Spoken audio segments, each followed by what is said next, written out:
I was born in Texas in 1979. Texas is part of an area known as the Bible Belt, where churches almost outnumber the people living in town.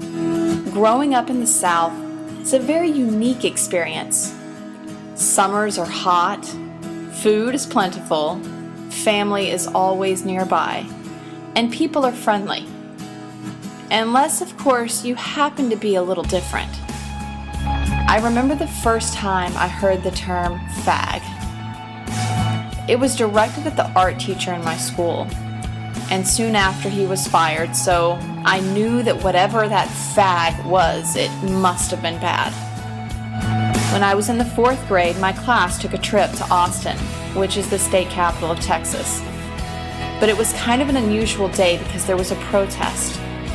Men and women were flying rainbow flags and shouting for equal rights. As we walked through them into the building for our tour, I still remember the shock on my teacher's face when a man in a leather jacket and a pink tutu opened the door for us.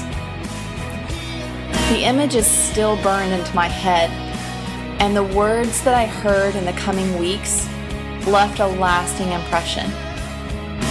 Fag, dyke, burn in hell, pray for their souls, against God's will.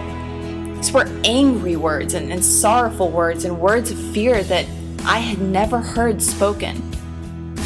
I knew that this thing, it must have been bad.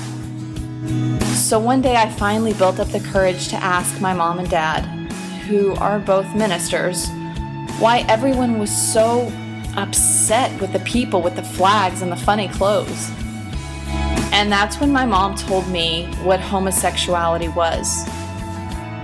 And I suddenly felt this fear that struck deep in the pit of my stomach as I began to think, what if I was one of these hated people? From everything I heard, I had hair that was short, kind of like a boy. I liked to play sports, and I wasn't all boy crazy like the other girls in my class. So I made the decision the next day that I would get a boyfriend. And as the years went by, I learned more about these people that were damaging the morals of our country. And I soon realized I was one of them. I remember lying in my bed in the 8th grade wondering how I could possibly hide who I was, how I could change it, or how I could just lie better, how to look more straight, how to convince others I was interested in boys when I clearly wasn't.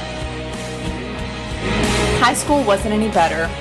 I went to prom 4 years in a row with boys I must have subconsciously known were gay. I spent a great deal of time praying that God would take away the feelings that I had and somehow make me more normal. And for a long time, I even hated myself. When I fell in love for the first time and I came out to my parents, it was rough. But for the first time since I was in the 4th grade, I was truly honest with my parents. Over time, my parents have learned to accept me for who I am, but more importantly, I've learned to accept and love me for who I am. I still talk to God at night, and as an adult, I have an appreciation for being raised in the South, in the Bible Belt. Get sick of us. It's time to make a move. I'm shaking off the rust. I've got my heart set on anywhere but you.